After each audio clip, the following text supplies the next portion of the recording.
Since 2015, Jared Stillman has rocked Nashville sports. That team freaking stinks. And now he's back. The takes are hotter than ever. I mean, let's be honest, he just can't coach. Welcome to Stillman and Company. Stillman and Company on the 440 Sports Network, presented by Hiller Plumbing, Heating, Cooling, and Electrical. Today we have a different kind of show. The Nashville Predators are kicking off their season, and team CEO Sean Henry and I sat down earlier today for an extended, unfiltered, everything you give a rat's ass about conversation. And so this was something I was excited about with the new medium. I was excited to try sit downs. Where I go, I sit down, we chat, we go, we hit all the topics. We can say the F word if we want, we get whatever. So we'll cover everything, including the coach. We'll cover the decision to keep the coach. We'll ask how long the coach's leash is, ownership. Bill Haslam has officially taken over, Barry Trotz, and more. And the Predators TV deal and everything else. So let me know how it goes. Again, we're trying out new tech.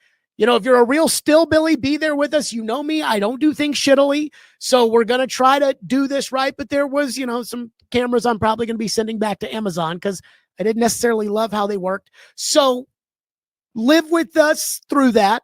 But Sean Henry, team CEO, will join us. But first, let me tell you about Hiller Plumbing, Heating, Cooling, and Electrical. That's right. They're proud supporters of the Nashville Predators, who again open their season tonight against the Columbus Blue Jackets. Hiller has been in business since 1990. They are family owned and operated with 100% satisfaction of happy you'll be, or the service is free. If a customer is not pleased with the work performed, Hiller will make it right.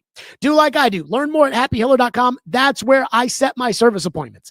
If something's not working, I'm like, all right, let's call out Hiller, put it in there. Boom, Hiller shows up. And again, proud supporters of the Predators, Vanderbilt, and Tennessee, the Volunteers. Call the Happy Face truck today. Again, earlier today, I had the opportunity to sit down with Predators CEO Sean Henry. Our Thursday night sermon is to come. But this is that conversation ahead of the start of the Nashville Predators season. Stillman and Company on opening night at Bridgestone Arena. The Predators taking on the Columbus Blue Jackets tonight. And we are joined by the CEO of the Nashville Predators, Sean Henry, here on the first sit-down long-form Stillman and Company. You excited about it? You nervous about it? What's your vibe on it? I'm really excited about being the first guest on the long-form interview. Or did you mean opening day? Well, I mean, it is opening day. What is the excitement level around here for opening day and everything else that you guys have all geared up and excited about? Well, I'm glad we're in our offices because you'll get a chance to kind of walk around and feel it and sense it. Opening day in any sport, I think more so in Smashville and especially for hockey, it's just different. It's special. I mean, literally, people take the day off or leave work early, at least take the kids out of school early to get down here for the gold carpet walk. I asked people to show their traditions today, and it's fun watching people talk about, we get down early, we have lunch, we wind up Broadway, get to the gold carpet walk. Every employee's in here, wearing a set of street clothes, and they, dress up a little bit later on because it's the first day of school. It's opening day. It's the debut. It's family reunion time, getting our season ticket holders back together again. And for about 60 or 70 employees, it's their first opening day. So I always meet with them and talk about how special it is. I remember mine as clear as yesterday. It was 1990 and the Pistons lost to the Bullets, but they raised their banners that day. It's a special day to work in sports.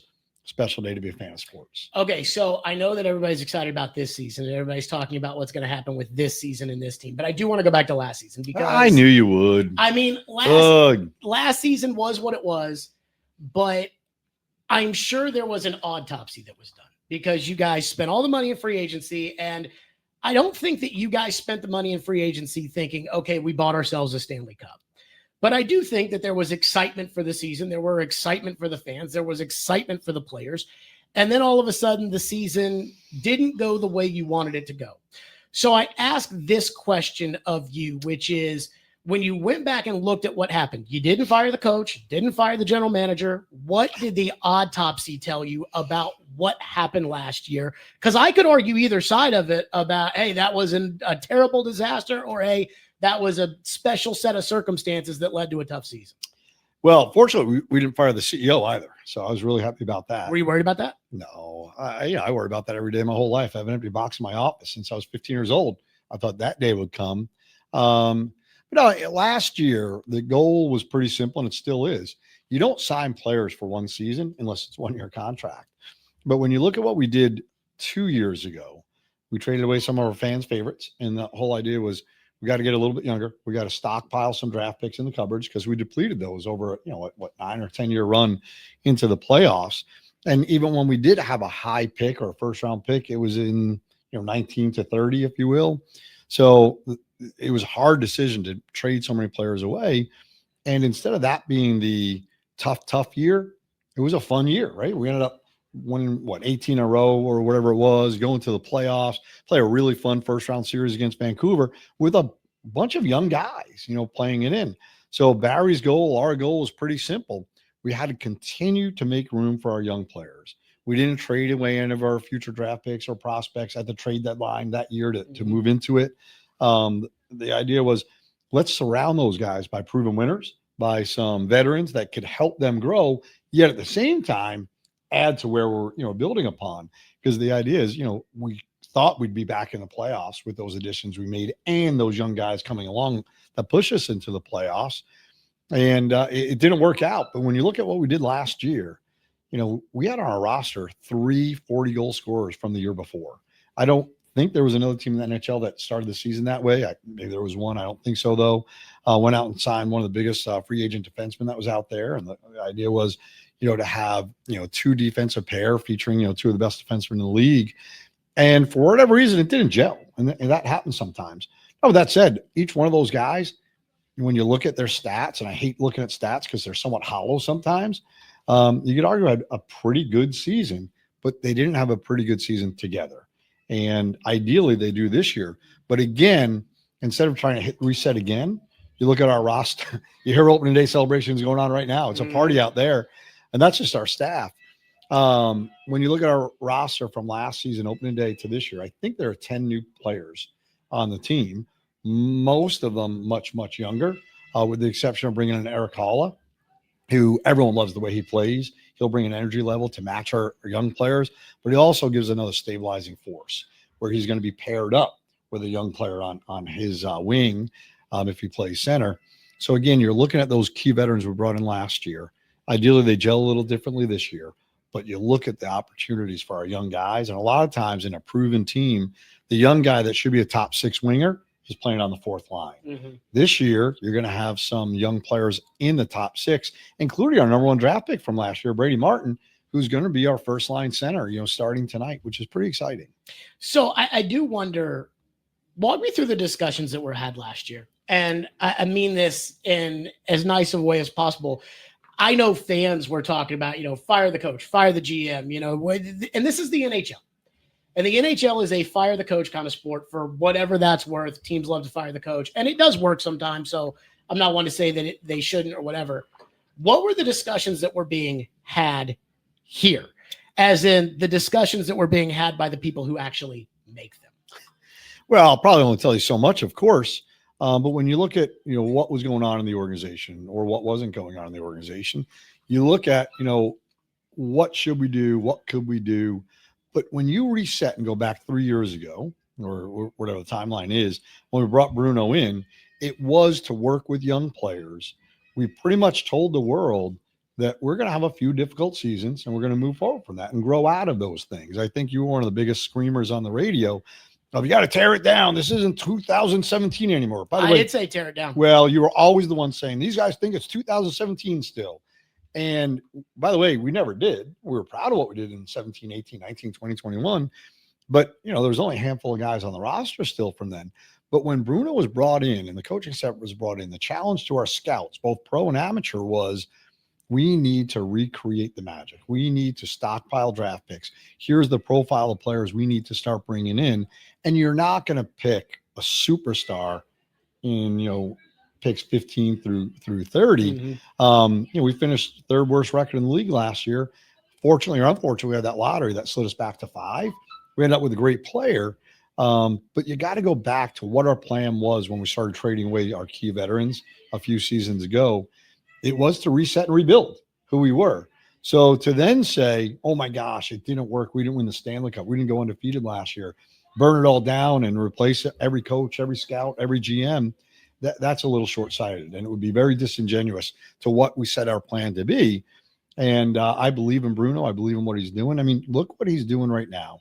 Some would say out there that we all have to jump out to a fast start. You know, if we don't, blah, blah, blah, X, Y, or Z is going to happen. That is how I feel, because last year was a slow start. Well, let me finish. Last year was a very slow start. We were 0-5. That's not slow. That was disastrous. I don't care what type of team you thought you had. But when you look at what Bruno's commitment is to this organization and this team and the development of the team and getting us into a good place in March and ideally in April, he's starting an 18-year-old on the top line. That shows his commitment and doing something really special with this franchise. It also speaks volumes about Brady Martin and what he's doing and the chemistry that he's developed already, with those guys. What's he like? Talking about Brady Martin, because I almost wonder if drafting a kid with as much hype as he had, and I mean hype is in terms of everybody was excited about the pick, and then the pick gets about the actual pick itself, not who was the player that was picked. Then everybody had their opinions on the player, and they were not all positive. And yet a lot of times these kids, Barry Trotz said when he took the job, he's not microwaving these prospects. They have to cook in the minor leagues. The excitement for this season is not Stamkos, Marchessault, Brady Shea like it was last year. The excitement would be Brady Martin. But at the same time, there's a feeling where I'm like, he's pretty young, like to be playing right away. And so, like, as the CEO of the team, are you saying, hey, let's see the young guy? You say he's ready, let's see. Or are you like, are you sure he's ready for the big league NHL lifestyle? Like I don't pick players. I don't set lineups. I'd like to, of course, like you, but that's not my job. That's not my role. I believe in certain hierarchies. With all that said, you ask what he's like. He's an incredibly confident young man, like you were at 18, like I was at 18. The difference between you and me and Brady Martin, he can back it up. Sure. And I mean, he really does have kind of a swagger, but a respectful one. I mean, hockey's a little different sport. We grew up on a farm. He's a hardworking young man. But when you see the energy he has, he's not afraid to take a risk, which most kids in that position would automatically defer to an O'Reilly or a Forsberg on their line. And I mean, he's doing some things that are so much fun, and he's going to make some mistakes. There's no doubt about that. Not so dissimilar to Cam Ward. When you put a young player in a starring role or an opportunity, you expect them to fulfill it, but you better be patient a little bit. But I would love for him to play so well that he's on this roster the entire year. But I say that for every draft pick. With all that said, I think our staff, our coaches, our scouts, our hockey operations department, ideally our fans, they're a lot more excited than just Brady Martin. I mean, we have 4 or 5 forwards that will be up and down between Milwaukee and here, and 1 or 2 will just force himself in the lineup and never leave. Sure. But because of our we don't have to clear waivers with so many of them, we're not going to see a 19, 20, 21, 22-year-old sitting in the press box just being scratched. He'll kind of rotate up and down and give different guys opportunities. But if you were here at the game last Saturday, we all believed in Kemmel before the hit and before the game-winning goal. Everyone believes in him a little bit more now on the fan side. I mean, that was a fun opportunity. But, you have Schaefer down there. He missed most of last season. So he'll play some games down there. He's going to be back up, and fans are going to fall in love with him as well. Evangelista just got signed. I mean, we all want to see what he could do. You got Ozzy. I mean, we have some really exciting forwards to pair up with, just like we do on the D side. So I'm excited about the fact that I think we have 11 number 1 picks in our system, 7 more on the ice in Clarksville last week. I mean, the future is really bright, for this organization. When you look at how many players we have under 23 that will all play a significant role with the Nashville Predators in the next 2, 3, 4, 5 years, some playing a big year this year, I'm excited about it. But no, Brady Martin's not on the roster for any hype or fulfill any need. Anyone that does that, it's short-lived. Teams do it, and it's always a mistake. I forget who the pitcher was with the Rangers. Everyone uses as example. Clyde, what's the name? Come on, you're a sports. Clyde pitched for the Rangers? Yeah. I have no idea what you're talking about. He was forced into the majors at 18 years of age. He is the standard bearer of not forcing an athlete into a primetime spot. Billy Clyde, I think his name was. Come on, Jared. Well, yeah, who's the first president of the United States? That was before your time too, but I think you know who it is. You're a sports guy, buddy. I I have no Anyway. idea. Billy Clyde. I have no idea who that is. Well, that's unfortunate. He's not on the Stillman and Company notepad. We need better note writers, man. Who's your producer? We got to get working on this, something Bubba. like that. That we do need to get working. But again, there are examples throughout sports history where players are forced into a starting role when they shouldn't be. And Cam Ward. And I just think it's always a mistake to put someone in a role that they're not ready for. Now, you might think they're ready and you discover they're not, and then you should take appropriate action to protect their development. At the same time, there are a lot of guys that, surprise you, but there are not many 18-year-olds in our league. I mean, each and every year, you probably have 2 or 3 emerge into it, and 1 or 2 of them normally say, this is where I belong. And when you see Brady Martin play, it's fun, but he's also so responsible with it too. So with the start of the season, again, you talk about developing young players, and when you hired Andrew Burnett, the talk was about you wanted to develop young players. At the same time, fans want to win. Team wants to win. Mm-hmm. Ticket sales probably go up when the team wins. TV ratings probably go up when the team wins.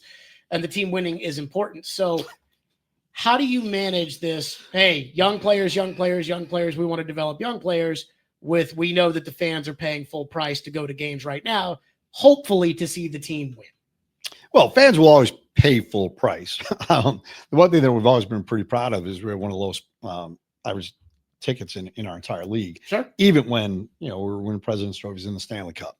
With all that said, develop young players into great players while we're striving to win at the same time.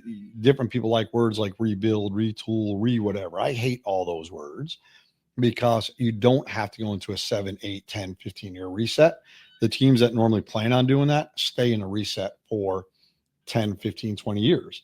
And that's not who we are. We never drafted high enough to do a complete reset overnight with a microwave. But the real key is you can't miss on your draft picks that you're drafting in, 10 through 20. And it's a depth league. It really is. So the past 2, drafts, we've had, I think, 11 picks last year. We traded 1, got down to 10. The year before, I think we had 9. Upcoming, I think we have 9 or 10 picks moving forward. The idea is you have to use those assets to build depth or to weaponize them and move up in the draft like we have. The coach last year, I think we can agree, was on an incredibly long leash, given what this sport does to coaches. Is he on a short leash this year? I don't talk about leashes. I think anything you want to say in that regard is just foolish because you end up eating your words pretty quickly. Either way, I'm a big Andrew Burnett guy, despite I lost a bet to him last night. He's a big Blue Jays fan, a big Yankee fan. So when we get back from Canada, I got to take him and, gosh, I think 4 other people in our locker room to Little Hats for lunch. So I don't like him for that regard. But what I love about Andrew, he is a student of sports. He spends as much time looking at other sports, how to deploy them into our own, learning from different coaches. When Nick Saban was here back in rookie camp, watching them talk one-on-one, it was just a neat thing. But Andrew's job is pretty simple. He knows it better than anyone. It's to win and develop young players all at the same time. Now, what does that mean? What does it look like? I don't know. But even if you're losing games, how are you losing them? Mm-hmm. And, the goal this year is to win games, number one. And if we lose a game or two, how did it happen? Why did it happen? But that's what we're all getting evaluated on every single day, no matter what your job or role is in the organization. I do wonder this question because you are Barry Trotz's boss. That there is, I'm sure, somewhere an organizational flow chart, and I'm sure the organizational flow chart says you're Barry Trotz's boss. But how do you manage the general manager of the team, knowing that a real general manager can't do the job unless he has the autonomy to make decisions for the team himself? So you talk about not picking players or setting lineups. That's not your job. But at the same time, you are managing the guy who is doing that. How do you do that? How do you fairly evaluate somebody who has a level of expertise in something that you don't have? Well, it's like anything else. It's everyone's job to do their job. I know it sounds a little silly. I don't know if that's a Saban or a Belichick thing, but it's true. I wouldn't be claiming Belichick stuff right now. Well, I'm still partial to him. We won a few Super Bowls with that man. He's a great defensive coach, but I didn't like him as the Patriots guy, and that's why we used to beat him all the time as a Giant. But going back to it, I'm very fortunate. In my career, I've worked with some of the best GMs in the world. Whether I was entry-level food and beverage guy in the Pistons, watching Chuck Daly do his thing, and he was so warm with his time, and he'd let me just sit in on meetings. I still don't know why, but that's the type of guy I was. My entire career, I had an opportunity to be around, guys like that. As I grew and matured, through my career, and I had first chance to work with Barry when he was our coach. And there's not a better person on the planet. Forget about how good he was as a coach. Mm-hmm. He was just a good guy. And then you watch how he builds teams, consensus, how he challenges people, how he manages people. It was a no-brainer for us to make him our GM. And I was just really excited about it. I had a chance to work with one Hall of Fame GM in David Poyle, and now with a future Hall of Famer in Barry Trotz. And Barry and I, the funny thing is, we don't have a set meeting. We don't have one standing meeting, but we probably talk just like David and I used to, no less than 4 or 5 times a day. We have a lot of impromptu meetings. Now we do schedule, some sessions from time to time, a little bit longer, to go through where we're going, what we're doing. We have this rotating, 4 or 5 year plan that we're always looking at. But part of working with someone that's responsible for their job is having them more soundboard things and articulate things. I mean, sometimes when people speak out loud, they almost change direction as they're doing it in a good way. And then you offer some decent insights, or you hope they're decent insights. But we both have the same benefit of doing that with Bill Haslam too. I mean, Bill's very hands off, yet he's very hands on with direction, philosophy, goals. And guys, this is what we're striving for. Our goal is really simple. It's to be one of the elite franchises in our sport. That means on the ice. That means off the ice. And, Barry, myself, and Bill have all bought into the fact that when I entered this league, when Barry entered this league, everyone talked about the original 6. And I never got it. I really didn't. I grew up a Ranger fan, so I know who they are, by the way. Sure. But I thought, who cares about the original 6? I've been fortunate enough to work in 2 non-traditional markets where you had to do things differently. And by doing them differently, they became a little bit more fun. And that's why I think the fan bases in some of the non-traditional cities are a little bit more rabid than the traditional cities. Maybe a little bit smaller in nature, but those cities are growing. So the goal was, let's be one of the elite 6 or 7 teams in the league. And I think if you started highlighting who some of those teams would be, you're looking at the Floridas and the Tampas and ideally us and Vegas and Dallas, because things are changing for all of us. We have certain advantages over maybe some other cities in the north or north of the border. But that's what we're striving for. That's what we're building together. So how do you evaluate Barry? Well, it's pretty easy. Where are our draft picks, turning to in 2, 3, 4, 5 years? What's our record turning into? What are we trending towards? But also, how are we checking those boxes about becoming a little bit more elite? We just put $15 million into our locker room. That's not just paint and toilets and shower heads. It's how is our strength and conditioning coach recommending what we do, where we go, what type of equipment should we put in? How are our trainers evaluating that? How's our equipment staff evaluating what we should do? When you see people not buying in, but bringing ideas to the table that are revolutionary and not just, well, this team's doing that, we should do it. We're all copycats to a degree. Sure. So we do that. But it's also, is Barry cultivating the culture within our entire organization to do things better today than we did yesterday? Sometimes that means differently. Sometimes it doesn't. But it's building the confidence of everyone that we all have to weigh in on each other's areas. We all have to have the ability to take a risk. We all know we can be wrong. And that's the important thing. If people are wrong, how do you support that? How do you correct it? How do you move forward from it? Certain organizations, when you're wrong, you're dead. Sure. So no one takes a risk. And, that's a safe organization. And safe is death. I mean, that's inside my Stanley Cup ring from the Tampa Bay Lightning. So here's what I guess kind of I struggled with last year. And this really honestly pissed me off because I was on the radio and had Barry on every week. And I was not hammering Barry over the head. And the fans would come at me because they would say, okay, you're doing this because you have him on the radio once a week. And that wasn't true. And it angered me because I never thought last year that Barry should have been fired, even though I didn't enjoy the fact that by December 15th, it was pretty obvious which direction this season was going to go or last season was going to go. But I kind of listened to it when I'm like, okay, well, Barry Trotz got hired with somewhat of an admission that, hey, I know you hate saying rebuild, reset, retool, whatever the hell you want to call it. We're going to have to do some something here. Reset. I'll accept that one, barely. And you trade all these players away and you get all these picks and you get all these prospects and all these guys are at Milwaukee and all these guys are 20 years old. And now, okay, the team had a better year than they thought the first time, spent money in free agency, didn't trade away any draft picks, didn't put yourself, in my opinion, in any position that you couldn't get out of something. and it didn't go the way you thought. And now it's like, well, fire him because they spent all this money and it didn't work. And I'm like, right. But then what if these young guys that Barry Trotz brought in, whether it's the Schaefer kid or the Kimmel kid or Wood or Mullendike or whomever the top pick's going to be, what if they pop? So now you fired Barry Trotz. Not what if, when. 6 years later, they pop. You have this great team, and you fired the general manager, and now the guy that found those players is working somewhere else. Well, let me reset all of that. In the, I guess it was the 22-23 season, when we did trade away, some of our fan favorites, some of our veterans, for some picks and prospects. And at that point, Barry was just hired. He was working in partnership with David Poyle. They did it together, which I have so much admiration for David, because a lot of guys approaching their last season wouldn't want to be part of that. Sure. They want to do just the opposite. I just want to make the playoffs, because if we make the playoffs, anything can happen. Yeah. And I mean, that's why David's a Hall of Famer. He was planting trees that others are going to sit in the shade on that he wasn't going to, but they did it together and we were the beneficiaries of it. When we did that in the 23-24 season, you thought for sure we were going to miss the playoffs. We were going to be we said it, we're going to be a young, fun team to watch. But 23-24, there was no one in the world that thought we were going to make the playoffs. No, I didn't think you were going to win 18 in a row. So 23-24, if we missed the playoffs that year and made them in 24-25, the whole conversation is different, right? I honestly think those years got flipped over one way or the other. But when you looked at it, we always thought there was going to be a 2 or 3 year cycle of, when's it going to click? When will it, get together?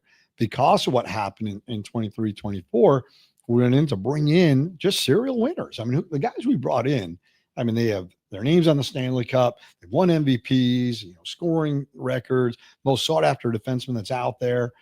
And the goal was to have those guys in place to play really well, but also help bring those guys along. So when you do bring a Brady Martin into the lineup, you're not forcing him to play on the third or fourth line. He can play on the top line with a guy like Forsberg and O'Reilly or wherever he ends up playing with. And that's really important. With that said, again, we thought we'd be better last year. Everyone did. The good news is the experts were wrong 2 years ago. The experts were wrong last year. Knock on wood, they're wrong again this year. I heard Barry say that. Did you guys come up with that as a group to say, hey, this is going to be our thesis statement? So I'm going to take credit. Did you steal that from him, or did he steal it from you? I will take credit for it, and he will take credit for it because it's a good one. And every good quote has many a father. The bad quotes, that's an orphan. They're orphans. Yeah, I heard that from Jimmy Johnson. I don't want to hit Bill Hassel. Wow, name dropping today. You were Jimmy Johnson. Was he on the show last week? No, Jimmy Johnson he's retired. So he's I don't want to hit the Bill Haslam thing, because Bill Haslam is now officially the owner, the chairman, he runs the show. Why is he not more visible given his background as the former governor of Tennessee? This is not somebody that people don't know. This is not somebody, as I drop my card, this is not somebody who, again, didn't go around kissing babies, shaking hands. He's done all of that. Why is it more of a Sean, Barry, Andrew show than it is a Bill Haslam show? I think a lot of reasons. First and foremost, I think he's really visible. He's at most of our games. He's going on the Canadian trip as an example. He has a pretty good presence down in the locker room corridor with our players' families, with our whole staff. And he's in the office probably, twice a week. But he's also conducting a lot of other business. He's always around town. He's so hands-on and helping move Nashville forward. He's a pretty visible guy. From a philosophy standpoint, he embraces, fortunately for me and Barry, the same philosophy that we do. An owner can set tone and philosophy and provide passion and resources. And he believes in hiring, people to do their job. If we end up not doing it, maybe, he'll change that, I'm sure. But what I love about Bill is he entered this picture a few years ago as our minority owner with a plan of, growing to our majority owner and our chairman. And he was very thoughtful about it. And Bill's one of the smartest men I've ever been around. When he asks questions, he asks them because he wants to know the answers. A lot of owners, I've been around a lot of owners. I worked for what I think is the best owner in the history of sports, and Bill Davidson. And he was very hands-off. It was you hire people to do their job. And when they stop doing their job, you figure out why they did. And if you have to change them, you change them. And he was fairly successful, 3 NBA championships, a Stanley Cup, WNBA, a few IHL championships. He was a winner's winner. And that model is the one that a lot of successful teams follow. And then you have a lot of teams that have a very, very hands-on owner. And for the most part, when you have a hands-on owner making decisions, making changes, being the mouthpiece, being out in the middle of the media, you're hard pressed to see a successful franchise. Now, someone's going to throw the Cowboys at me in the 90s. Well, but they're not good. And that was Jimmy Johnson's team. Jimmy Johnson framed that team. He shaped that team. I'm a Yankee fan by the grace of God, as you know. The championship Yankees of the 70s were built by Gabe Paul when George Steinbrenner was suspended. He was unsuspended in the 80s, best team in baseball, best record in baseball, no World Series wins. He got suspended again in the late 80s, early 90s. Bob Watson, Gene Michael built the team of the dynasty teams that won in the 90s through the 2000s. Got really hands-on when that suspension was over again.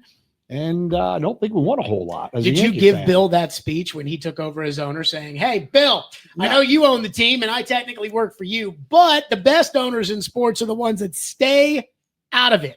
You know what's great about Bill? You don't have to give Bill any speeches. Bill knows more about everything than I'll ever know. I mean, he's one of those guys. Well said. That I wake up really early. I read and I research. And I always say, like, if you don't know most things about the things you should know, that's on you. I mean, it's so easy to research today.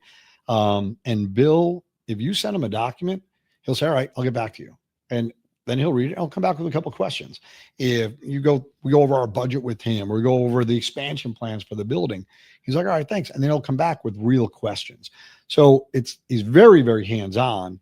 But he also sees what works in sports. I mean, I'm a sports junkie. You're a sports junkie. Bill is a bigger sports junkie than you and I combined. I mean, unfortunately, he's a Braves fan, not a Yankee fan. His dad's starting to like this guy. His dad's a Yankee fan, so he has at least some good genes in there. But he is, and like we always laugh, like we're all 12-year-olds in the end when it comes to our fandom. But at the same time, as a very successful 2-term mayor, very successful 2-term governor, a guy that seeks partnerships and alliances and compromise. I mean, look at his relationship with Governor Bredesen, one a Democrat, one a Republican. You know, their 16 years as governor, probably the best 16 years in our state's history, or at least the one I remember, because they both always sought thoughtful approaches to solutions and compromise. It wasn't about whose idea, it wasn't who's right. And he's brought that same philosophy to us. And sitting with Bill in a meeting, it doesn't matter what we're talking about, whether renovating the building, doing this type of renovation, where we're doing here, what should we do with the external of the building, what should we do with our draft picks, free agency, where we're going, what we're trying to build. His approach is so good. And, I'm 57 years old and I don't think you learn a whole lot of things anymore. Learn things every day when I sit in a room with him. Sitting in a room with Barry and Bill and Michelle Kennedy, it's fun. I mean, you walk out sometimes like, oh my gosh, I got to go check this, and this. I got to research this, but it's good. It's a really good dynamic. So how he chose that philosophy, I don't know. I'm glad he did, but he's deployed this now his entire career. What was he like last year when it didn't go well? Same as all of us. I mean, each game, you want to win every game. You want to win, you want to go 82-0 and then 16-0 in the playoffs, and you want to shut out every team, win 5-0 every game. And you can expect that and then die a lot. You can expect every single shift to be perfect. I mean, I used to have a guy sitting next to me. I'm friendly with him. I just saw him the other day at a fundraiser at Father Ryan, and he's a wonderful guy. But every single shift, if we didn't score 4 goals on every shift, he'd like punch me in the leg and like, and get so angry. I thought, you're going to die. We have like 19 and a half more minutes in this game. And if you respond that way in our jobs or as the owner of the team, you're going to make a lot of changes that you're probably going to regret later on. But there was a few stretches last year that we all felt the same way. And, we just didn't gel at the beginning of the year, and we dug a deep, deep hole, and the hole just got a little deeper. It looked like there was a spark starting coming out of that. And then we had some injuries off, in that same window. So you understand it. You're still frustrated by it. And don't make any mistake about it. If we did go 81-1, we'd all spend a lot of time on that one game. Sure. I do have just some, I guess, kind of big picture management questions. TV contracts in the RSN since 2020. It used to be that every single person that had cable, including my 90-year-old grandmother in Florida, had access to the games. It was just a cable channel. It was 19 or 13 or whatever. Actually, we've always been on the same exact channel, for 30 years. 28? Yeah. Okay. So there you go. So always we've always been on the same exact network, called some different things, but the landscape has changed how people connect to that. People do choose services that don't carry them. Is that FanDuel's fault? Oh, sure. A big part of it. Is it YouTube's fault? Oh yeah. Is it, pick what you want. But we are still on the same channel. So even your Meemaw knows it's on 28. My Meemaw. So does the Prime Video element of this, the NFL's on Prime Video, the NBA is now on Prime Video. And I really haven't heard a lot of people complaining that, I can't watch Thursday Night Football because I've got Prime. Too many people have it. Has the Prime Video element solved a problem that clearly the league had? I mean, Gary Bettman was talking to me at the draft about trying to figure out ways to get the game in front of it. Has the Prime Video the ability to pay whatever it is, $19.99 a month? I think I pay more because I get the Braves and the Preds at the same time. Has that solved the problem that you guys had? I think it's a step forward. When you look at the media landscape, it's evolving fast. It's starting to stabilize, I think, a little bit, versus, as you said, 2 or 3 years ago, it really was really chaotic. But until every fan can absorb our game in the most comfortable fashion for them, it's not solved. But I do think it's a big step, on the way there.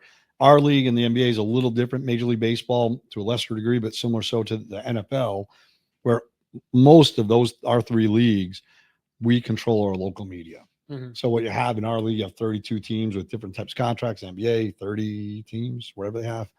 MLB, same thing. We're all evolving a little bit, but one of the big things, this year, I think we announced 4 or 5 games on News Channel 5 on the big stick. Yeah. I give FanDuel so much credit for allowing us to do that, knowing that people are looking at games differently. 2 or 3 years ago, when I don't know, we're down to 45% or whatever it was, people in their homes were getting FanDuel on their subscriptions or their streaming service. Recognizing that means 55% of the fans out there couldn't or chose not to select a way to watch games. Sure. Whatever it was, they didn't. There were 12-year-olds that had no say, and they weren't watching the games. That's a bad thing. So for them opening up, ungating that through Channel 5, the Prime side of it, we're getting to a much, much better place, and that's exciting. And for me, I grew up a Ranger fan on Long Island when the Islanders were the best team in the world. Pretty dumb of me, you'd think. But the reason I was a Ranger fan, not an Islander fan, the Rangers were on free TV. We didn't have cable as kids growing up. The Islanders were on the first ever sports channel. And I got made fun of and beat up because I was a Ranger fan, not an Islander fan. But it's the same thing. There's 12-year-olds right now that in their home, they may not have it. Right. So we have to solve that. It's just that simple. And we're conscious of that, but things just don't flip overnight. There are some legacy contracts we all have. But I do say, and I don't mean this flippantly, and I think I said it on your show last year, someone said, well, Sean Henry said we're on the same channel we've always been on. That's not true. It is true. I also recognize it's being delivered to your home slightly different. Sure. I mean, I kind of wonder why the sports leagues, and this is above, you, and this is at the league level, but I'm surprised that there hasn't been some sort of a government lobby to basically, if the government were to come out today and pass a bill that says local blackouts are illegal, and the government can make the law whatever they wanted to make, right? Well, I mean, within reason. Okay. I mean, there is some governing bodies over our government that if they passed a law that said, I think you're oversimplifying. I mean, did you ever watch Schoolhouse Rock? Yes. Okay. That's what I'm saying, though. So, like, if they pass a bill in which they say local blackouts are illegal, the president doesn't veto it, and the Supreme Court gives it the thumbs up. But what's a local blackout? I'm just curious. So I'm talking about somebody that wants to buy the NHL TV package, but they can't buy it locally. Like they live in Nashville. They live in Louisville, Kentucky. And I don't know if that's still technically the market or not, but when I was in Louisville, it was. Yeah. They buy the NHL digital package. They can't watch the games because it's blacked out locally. And that's an league agreement with the teams. And that's what I was saying about Major League Baseball, the NBA, and the NHL versus the NFL. So it's not a deal with the carriers. No, it's a deal with the teams. It's basically the league passed the TV local rights to the teams. Mm-hmm. So then you sell your local rights to whoever it may be. In our case, FanDuel, along with another 14, 15 other NHL teams, 15 NBA teams. Major League Baseball, I think it's 12 or whatever it is. And so they have the rights to those games in that defined TV market. For us, it's a geographically pretty large market. It's Mississippi, Alabama, obviously Tennessee, most of Kentucky, just a small corner we don't control. And then we actually have the right to Atlanta now too, as long as there's not a team there. So that's who controls those rights. So now I have the package, like you have the package. I can watch, every other game, but I'm going to my mom's this weekend. I won't be able to use my own package to watch the Islanders or Rangers or Devils because it's in that defined market. Mm-hmm. If I want to watch those games, I have to watch. I don't even know what she has. I'm pretty certain my mom doesn't have the Rangers package, but that's just the way it is. Can that change? Yeah. Will it change? I think there's an evolution towards that, and you're starting to see that already. So I do wonder, and I wrote this down. What do you think the future of NHL regular season TV is? I think the goal is pretty simple. No matter how you want to ingest it or consume it, you can, whether it be on your phone, sitting at your son's future T-ball game, or in a library, or when you're at work, or at a sports bar, or at your house. I mean, it's how do you want to pick it up? How do you want to consume it? I do think our defined markets will probably last a while longer just because you have different lengths of contracts and how we'll try to ebb and flow out of them. Again, that's where I give FanDuel a lot of credit. You know, as they were going through their own bankruptcy issues, they had to go to each league and get a little bit more nimble. And that's why you see some freeing up of some other opportunities. And I think the goal is simple. And technology changes, you always have some legacy, ties to that. And as those fall off, you change what you're doing. I mean, that's kind of how I feel about like this, which is, when you're on the radio, you're just on one station, and now it's like, get it out. So if people want to watch it on YouTube, if they want to watch it on TikTok in 20-second bits, if they want to watch it on Twitter, if they want to watch it, listen to it in a podcast, they want to get it to them. Okay. The hot seat, kind of the lightning round. You ready for these? Are you ready for those? I promise the people. My answers don't do well on lightning. I drag them out a little bit. I go in the storm shelter. I put this down as the hot seat. I said, I'm ready, Bubba. This is going to be unfiltered. This is going to be number one. Would you trade an awful season for the number one pick if it meant that the Nashville Predators got a Sidney Crosby, Connor McDavid, that type of player? I would never knowingly change that. Like if you said today, hey, would you guys be willing to finish in last place this year if you had the number one pick and guaranteed it? I'd say no. Now, going backwards, like last year, did I wish we were in the lottery? Yes. The problem, the advantage of our lottery is it does prevent tanking. Sure. To a degree. At the same time, do you want a number one pick? Of course. And we've never had one as a franchise. I mean, I don't know if what I'm about to say is true, but with the exception of the recent expansions, I think we're the only team that has not had a number one pick overall in the NHL. But when you look at some of the teams that have had historic number one picks over the years. Look at Edmonton, from the years roughly 2000 to 2017-ish. Would have had 5 over number one picks, maybe 7 number one picks. Oh, I say it was something like 4 or 5. Yeah, and top 3, maybe 11 or so. Now, out of that 11, you get players like Draisaitl and McDavid, and go right on down Hall, and there's countless MVPs. But there are a few that you swung and missed on. You look at where the Sabres are, and they're continuing to move forward in their own way, or the Red Wings. Not that any of those teams planned on being bad, but I hear you say it all the time. Oh, we should tank. You tank. Blah blah blah. Any team that plans on tanking, I don't want to be around. Period. It's just that simple. Now, if you are not having a great season and you're rewarded with the number one pick, that's great. But if you're asking me today, looking forward, absolutely not. Number 2. Are the best teams in the NHL assembled by shrewd management or by luck? You know what? I love when people say things like, man, your career is great. You're so lucky. Well, there's a lot of work that goes into luck. I mean, normally the luckiest teams, the luckiest people on the planet are the hardest working, most diligent people, right? Sure, but Edmonton is where Edmonton is because Connor McDavid, the ping pong balls went their way when Connor McDavid was eligible to be drafted. When you're in the top, when you're in the lottery, sure, you have to have some luck, pop the ping pong ball, or the card Barkov, top of the lottery. Yeah, he was not top lottery. He was number 2. Yeah, that's not the winner though. No, but he takes some luck. I do love Barkov. He's so much fun to watch play. No, it's shrewd management. If Matthew Tkachuk says, "Hey, I'll re-sign in Calgary," then he's not a Florida Panther. Right. So there does need to be a little. I mean, what the Panthers have built is really incredible. They combined some really well drafted players with some really shrewd trades or strategic trades, and some well timed free agents, and that's kind of the magic, right? You have to draft well, you have to train well, you have to promote well, and at the right time, insert some players from another team via trade or via free agency to complement where that's going. It's very rare that a team will get there by drafting only. It's normally draft really well and then at the right time. And that's where the magic comes in. Is there some luck in there? I guess you could say that. But again, I think luck is complemented by strong research, strong scouting, strong strategy, and being a franchise players want to come to. Number 3, if Gary Bettman stepped down today and named you his successor, what is the one thing about the game that you would try to change? Well, I think that would be a wonderful role. I would take it if we could move the league office to Nashville. I live in New York. I love New York. Great place to grow up. But I think this would be a great home for the NHL. So that would be the number one thing I would change. You say that now. I know that if you got a call from Bill Haslam who said, hey, Gary Bettman stepping down and he says he wants you to be the guy, you'd be like, I'm on the first plane. Send me on air, Bill Haslam, send me on air NHL up to New York. I'm there. You know what? I thought you knew me well. You got to give me something about the game you want to change. I thought you knew me well. We're never leaving Nashville. I was just that simple. It's home. So again, the first thing I would do is I'd move the office to Nashville. It's a better place for it anyway, centrally located, better place to live.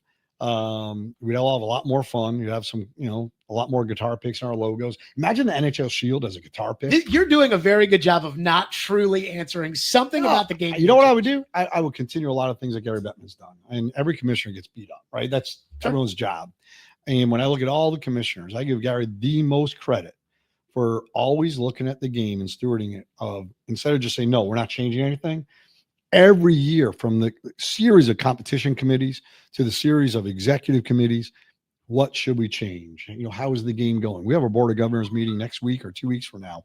We spend the first, 20, 30 minutes of that meeting evaluating the game. Where are we? What's the important parts? What are the come behinds? Who are the new teams in the playoffs each year? Those are important things. And you look at our game and how it has evolved, the things that we've changed. It's impressive. And what I really appreciate about Gary and the team he's built, when things don't work out that well, we just don't cross our arms and say, nope, this was right. This is why. It's, let's change that again. Let's evolve it again. You put certain rules in, whether it be in the CBA for free agency or trades, or the, how you review a goal or not a goal. Our 2017 Stanley Cup, there were 2 rules changed off of that Stanley Cup. I wish it was changed 2 weeks earlier. But again, when things are amiss with the game, Gary takes action to correct it. When things are just going really well, we look at ways to continue to grow it. So I think I would just continue that. I know you're going to make fun of me. That was an incredible answer of saying, hey.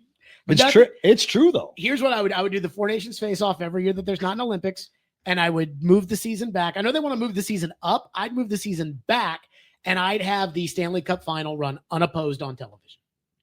Unopposed to what? The NBA. Okay, we don't control the NBA. No, but we don't control. We don't control July, hot air balloon festivals.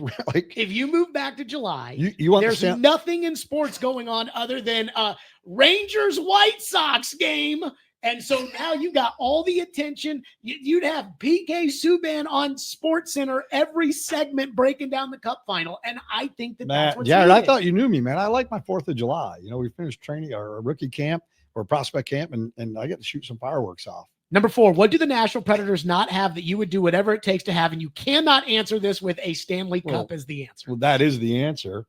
What is else? There something building wise? Is there something? Yeah, there's a lot of things building wise. We're about to spend $1 billion to get those things, which we're pretty proud of. Is it going to be like a new stadium with all the money that's spent to? No, it's going to be a completely reimagined arena with the real core elements that we all love and rely on to still be there. And I think when you have a chance to renovate a building or build a new building, I would choose the pain and extra investment of the renovation over new building every single time, because it's the place that you and your dad used to come to, that you're going to bring your son to. I mean, this building is where my son's first date with his wife is. And now, tonight he'll have his son and daughter at the game with us. To me, that's really, really cool. But it'll feel like a really fresh, modern building with all the history that we've enjoyed. So I do love that. But what will we get the franchise that we don't have? I don't know, 10 more Fortune 500 companies to help, move to Nashville to help, carry the burden of your growing revenue demands that you need to keep up with everyone else, so we can continue where we are right now that we're proud of, with one of the lowest ticket prices in the league. What do people not know about the Nashville Predators that you wish that they knew? Well, I think most people know this, but there are still pockets of fans from other cities that come here, or in my own neighborhood growing up, that it is one of the best hockey towns in our league. We have the best fans. I'm not just saying that. You say it every city you're in, but we truly do have the best fans. I mean, look at us last year. It was not a fun season, and getting there was hard, but every game was still sold out. I think no-show rate was fairly high with some season ticket holders. But I wish more people just accepted that fact. I laugh when someone says, well, they say they have the best fans, but, and we all know it's not true. The other is, I'm really proud of our place in the city. You know, we're a driving force for initiatives and good things to happen. We like dropping investments around the city to, you know, draw economic impact around them, whether it be Bellevue or Antioch or soon to be ideally Centennial or Clarksville. I love the fact that we are, you know, the go-to team. What is one thing that people, the public, do not know about Sean Henry that you wish that they knew? I'm a pretty public guy, and if I'm not, my kids are. You know, we're what's something about your personality or something about your interests or something if about you don't know it, I don't want you to know it. You know, we're pretty public people. You know, our kids all went to school here, thrived here, played sports here, involved in activities here. We're in a lot of organizations.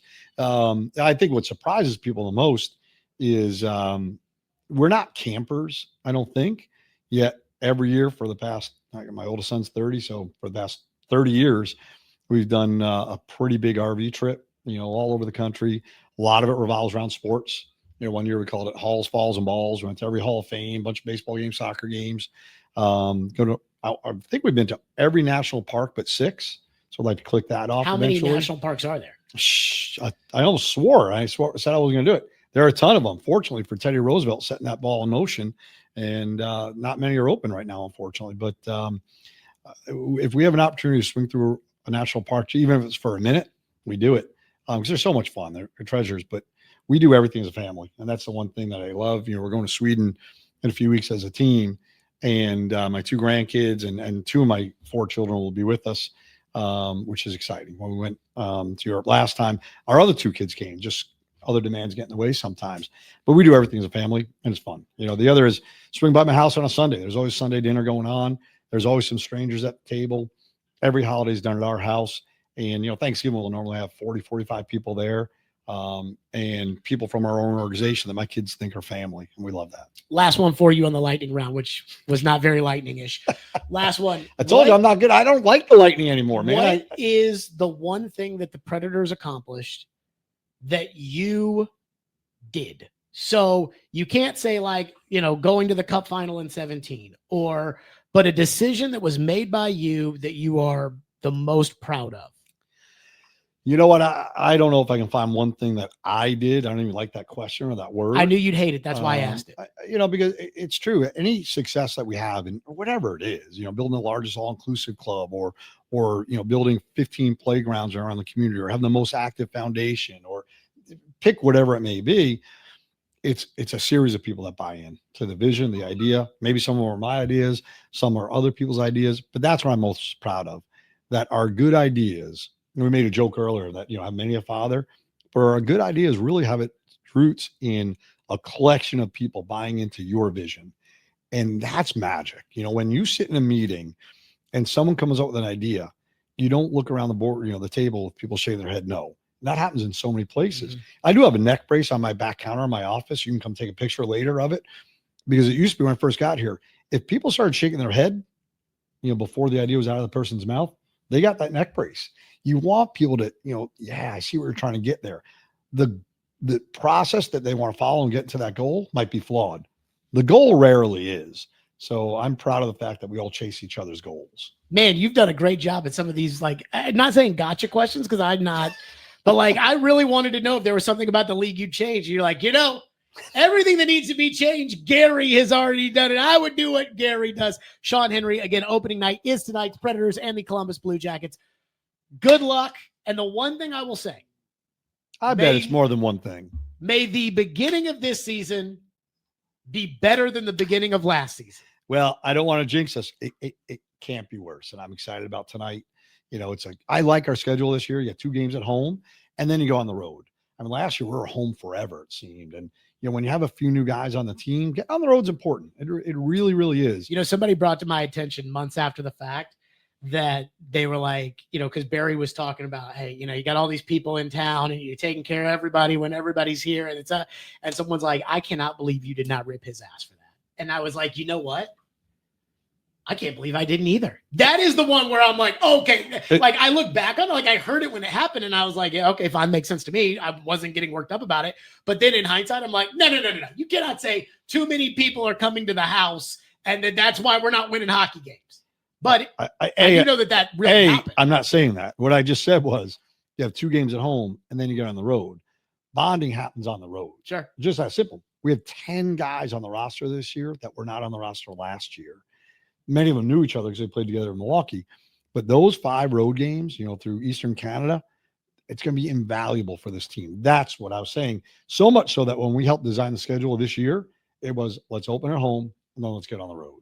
So there's thoughtful process going to almost everything. Do you guys play a role in designing the schedule, or is it kind of like the league says, here you go? Oh, no. What you do is, David Kells, Jeff Savetsky, Barry, and myself, roughly 2 weeks from now, we'll start designing next year's schedule. And what we do is just submit 74 dates for 41, ideally next year, 42 games. And you submit them, but you do so somewhat strategically. When do you want to be home? When do you want to be away? We have some natural holds on our calendar, like every team does. Sure. CMAs, SEC. But then you also want to pot it. How do you want to end at home this year, or you don't want to? And if you don't want to end at home, you ironically have some concert hold on that, weekend. Not that you manipulate it with the league, but we have the Jared Stillman concert that night. Yeah, exactly. We build it towards what you want, and you want to pot it. We like having Tuesday, Thursday, Saturdays at home, and that's what we've been on traditionally. When you have the Olympic break, when you have certain breaks in the schedule, we all alter that a little bit to make it all fit in. Sean, good to see you, man. Good seeing you, man. Good luck, man. Look forward to seeing you tonight, and I can't wait till you bring your son to his first game. Thank you once again to Predators CEO Sean Henry for joining us on the program. And again, as far as the video and the different shots and the switchers and things, we're going to work those tech issues out. Trust me, this is not going to be, I am not doing things second rate around here. So that was kind of the first of these, and we'll continue as we go along. And I hope you got something good out of that. Okay. The Thursday night sermon. I know it is a very popular part of our week. It starts off the football season. Every week of the football season, it starts off our week on Thursday night. So without further ado, it is time to go to church for our Thursday night sermon. I have to start on what I consider to be the story of the week in football. Bill Belichick. Bill Belichick, in my opinion, is done for at North Carolina. And I'm not even sure Bill will make it to Saturday. In fact, I want to lead this off because I don't think Bill is going to make it to Saturday. And every day there's a new story and a new breaking news update from some sort of North Carolina outlet or some sort of college football outlet, and it's all the same. Bill and Bill's cronies don't know anything about college football, and they didn't even try to learn. Shocking, I know. And that's the problem with Belichick. It's his arrogance. Bill didn't think he needed Tom Brady. Bill didn't think he needed Robert Kraft. Bill didn't think he needed an experienced college coaching staff around him. And Bill didn't think he needed a real PR director. Just his 24-year-old girlfriend with what I assume are perky tits and a firm backside. Bill didn't think he needed anybody or anything, just him. He thought, I'm going to go to college football and I'm going to dominate because I am Bill Belichick. And that to me is just pure arrogance. And everybody needs people in their lives around them to tell them things they don't want to hear. And you have to have the humility to be able to accept it. But when you surround yourself with Jordan Hudson and Mike Lombardi, they won't tell you the truth. This was never going to work. And I have to say, to the people that thought it would, shame on you. And I have to ask, why did you think that? Can I get an amen? Number 2, the biggest national story out of the Titans-Cardinals game was the viral shot of Coach Jonathan Gannon hitting, and I use that in quotation marks, Emari DeMarcado, the player who dropped the football. Let me say this. I think the league and the Cardinals handled it well by fining Gannon $100,000, so it looks like they took it seriously. And in 2025, Jonathan Gannon's got to realize, yeah, that could get you fired.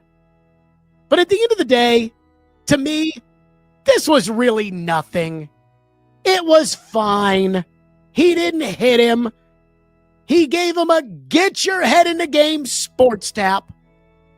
If he had, after that tirade for fumbling the ball, which DeMarcado deserved, if he had turned around with all his might and smacked DeMarcado on the back of the ass, everybody would have understood that's what they do in sports.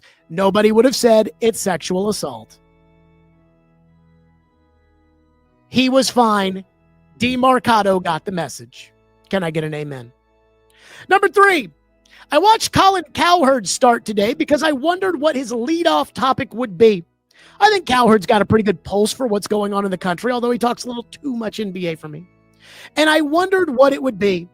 And he started off on the Yankees losing to the Blue Jays last night and what it meant for the Yankees. And, of course, Yankees, Yankees, Yankees.